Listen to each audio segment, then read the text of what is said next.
Well, neighbors and former property owners say what we've uncovered is a man who has found a way to capitalize on the foreclosure epidemic in the country. Our hidden cameras show even when he doesn't know he's on camera, he walks away from any question about why he's able to live in a house he doesn't own or rent. Hey, how you doing? Ashley King doesn't know he's on hidden camera talking to the Channel 4i team. All he knows is that he's talking to some guy who showed up to ask about what it's like to live in this neighborhood. But when this question comes up... You own one of the places or do you rent it? King didn't want to talk about if he owns or rents this home because he doesn't make mortgage payments. He doesn't pay the landlord. You see, this house has been foreclosed, but none of that keeps him from living here. We asked him, why are you here? And he said, well, I'm here because I want to be here, and I'm going to continue to be here. And a Channel 4i team investigation found this isn't the first place he's lived that he didn't own or rent. I figured after he did to me, he knew the ropes so well, how to stay in there for a period of time. He had to have done it before. King's former and current neighbors say he's a squatter. It's a term that's been around for a while, but it's earned a whole new distinction since the foreclosure crisis. From Rochester, New York, and they feel they have the right to be somewhere without paying for it, to Dallas, Texas, people have moved into foreclosed homes without ever paying a dime. How much did you pay for the house? I don't know. Much to the anger of their neighbors, saddled with mortgages or rent payments. Yeah, I pay property taxes, I pay HOA fees, and so when they come out to do those services, he gets to be a benefactor of that. King's current home is in this North Nashville neighborhood. From wood floors to attractive fireplaces, the neighbors here take real pride in their homes. So the busted windows in the home King occupies doesn't sit well, and they're also not happy about how King ended up here in the first place. Last January, the body of the previous owner was found in the house. An autopsy showed he'd been dead for months, and he died from natural causes. Fast forward 8 months later, this August 16th report shows neighbors called to report someone had broken into the house, that someone had entered through a side window, and the ceiling fans were on upstairs. A Channel 4i team investigation found that same month, King put the NES bill in his name, and the water department shows the bill is still in the name of the deceased homeowner and is paid for each month in cash. And when police knocked on the door that August 16th day, King answered. According to the report, King said he had a right to be at the residence and that he had made a promise to the deceased homeowner that he had once worked with. Police went in and found feces remnants from the previous owner on the hardwood floor, and that King couldn't provide any documentation that he's a resident and was told to leave and not return. Today, he's still there. I can't even explain to you the level of frustration at this point. The president of the Homeowners Association says they've tried everything to get him out. They called police, but the house has been foreclosed, and the trustee of the house, U.S. Bank, hasn't pressed trespassing charges. They called codes, and all they could do was file this civil warrant to get the windows fixed. All I can do is ask the guy to leave, but I can't make the guy leave because I don't own the property. Mr. King? And when we went to the house, this time with our camera in full view, King again answered the door. Several of your neighbors say that you actually are a squatter and don't actually have any reason to be here. It's not true. Sir, can you provide any documentation that you actually can live here? And the Channel 4i team found this isn't the first time King has been accused of being a squatter. It took me about 6 months to get him out. Woodard Frost even filed a civil warrant against King. Frost had this house for sale by owner, and King approached his family, saying he was in real estate. And at the time, the state shows King did have a broker's license. That's since expired. Frost says King offered to show the house if he could live in it for 1 month and pay rent for that month. 6 months later, having never paid rent, Frost did what no one else in this neighborhood has been able to do, and that's have King evicted. I think he's a sharp cookie to live off of somebody else for free for as long as he does. Our chief investigative reporter Jeremy Finley is here with some extraordinary developments. And Jeremy, the police asked you to hold off until now on reporting this. That's right, Tom. It's been a real roller coaster over the last 48 hours. The Channel 4i team first learned Tuesday night that one of the two girls we found at the foreclosed home was a 15-year-old runaway. Since then, police have been searching for them and Ashley King, the man accused of squatting in that home. The video you're about to see has prompted criminal charges, the discovery of a 16-year-old runaway, and an ongoing search for a 15-year-old on the run. Well, we're with Channel 4. When we arrived at the house on 28th Avenue North Tuesday, we were surprised to see two young women there. After all, we'd come here to try and interview Ashley King, a man our investigation found had been squatting in this foreclosed home for nearly a year. And when our cameras got closer, the girl on the deck said this. And it's definitely her.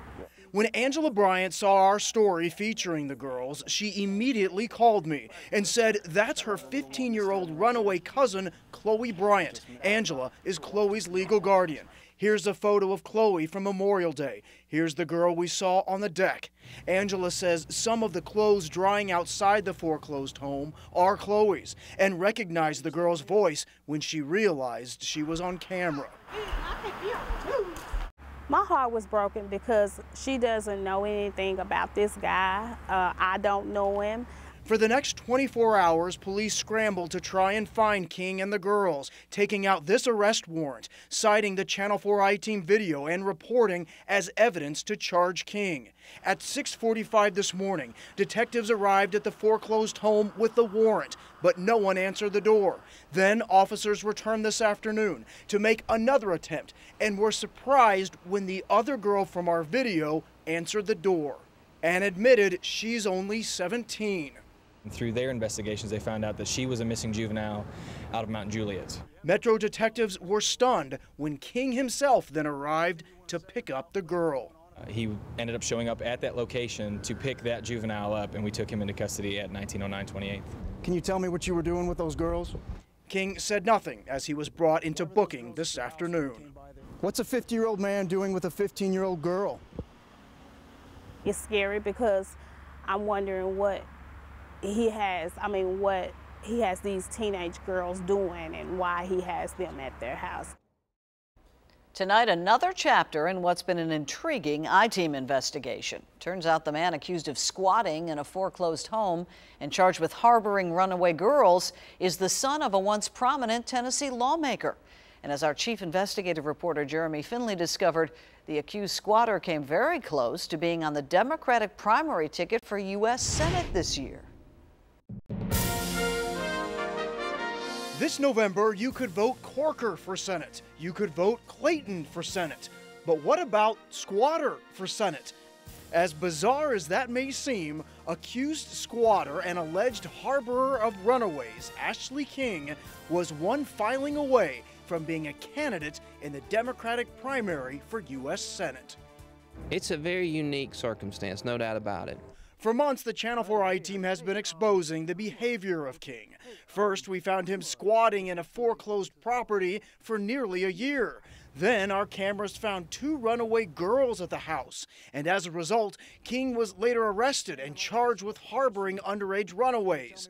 And the Channel 4i team has now uncovered King used this house, which he doesn't own or rent, as proof of residency to gather enough signatures to try and run for U.S. Senate.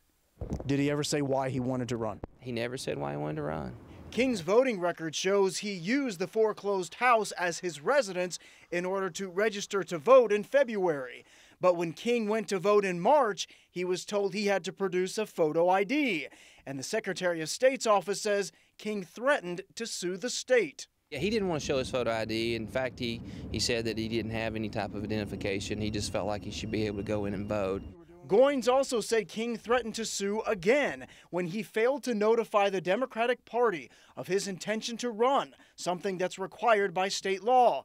The lack of notification prevented him from getting on the primary ticket. Someone in my office informed me that he was on TV, and at that point I realized I probably wasn't going to get sued.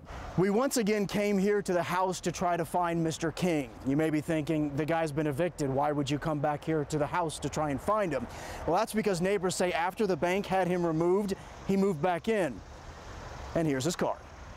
The Channel 4i team has also confirmed that King is the son of deceased State Representative Alvin King from Memphis.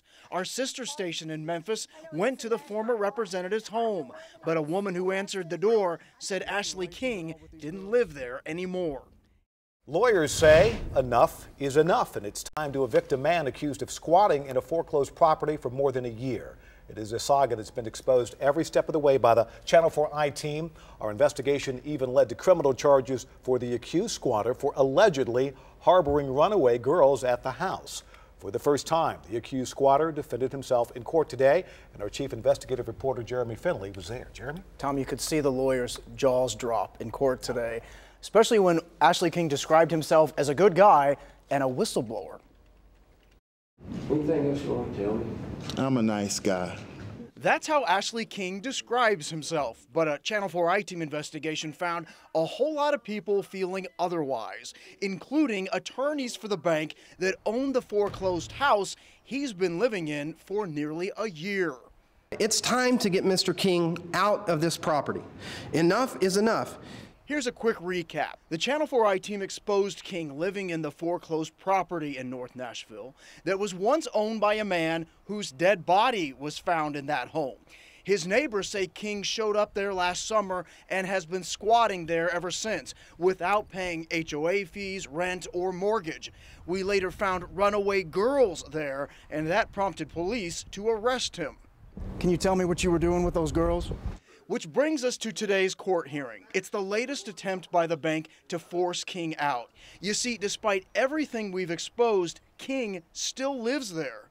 Attorneys for the bank accuse him of filing frivolous court motions to stall the process. Today, King told the judge he was roommates with the former owner, and he wanted to expose how he felt his friend was tricked by the bank into paying too much for the property. Yeah, I wanted to prove mortgage fraud. Then King surprised everyone with this. They want their house back. I don't have a problem giving them their house back. King says he's broke and just wanted the court to stop the bank from coming after him for any damages done to the house, including the broken windows there. The judge says unless King comes up with more than $6,000 by the end of the day, the bank can evict him. King was clearly done talking at that point. You said you wanted to stay in this house for mortgage fraud concerns? Are you going to move out today? You want to say if you're a squatter or not? Well, it seems everyone had had enough of King's rent-free stay at a dead man's foreclosed home. That's why sheriff's deputies surrounded the North Nashville property this morning to let him know he's not welcome. Ashley King wasn't there this morning when 3 Davidson County Sheriff's deputies showed up to kick him out. Neighbors had complained to the Channel 4i team in the spring that King was squatting in a dead man's foreclosed home on 28th Avenue North. Our investigation revealed he had been living here for months without paying HOA fees, rent, or mortgage. And later, the Channel 4i team's video showed 2 teenage runaways at the home, sending King to jail. Now, he's locked out. All I can tell you is the individual is not here this morning, and we're going to go ahead and get the property transferred over to the owner. Deputies put an eviction notice on the window, changed the locks, and moved out what was left inside this house. But it looks like King got the message before the law came knocking. There was no sign of him other than a refrigerator, a few pieces of furniture, and this ab lounger. Folks who just recently moved to the neighborhood said the accused squatter acted like he belonged there. That's something you never know who you live next to. Despite everything the I-team exposed, King managed to continue living in this home for quite some time. Then, this summer, the bank that owns the foreclosed house went to court to try to evict him.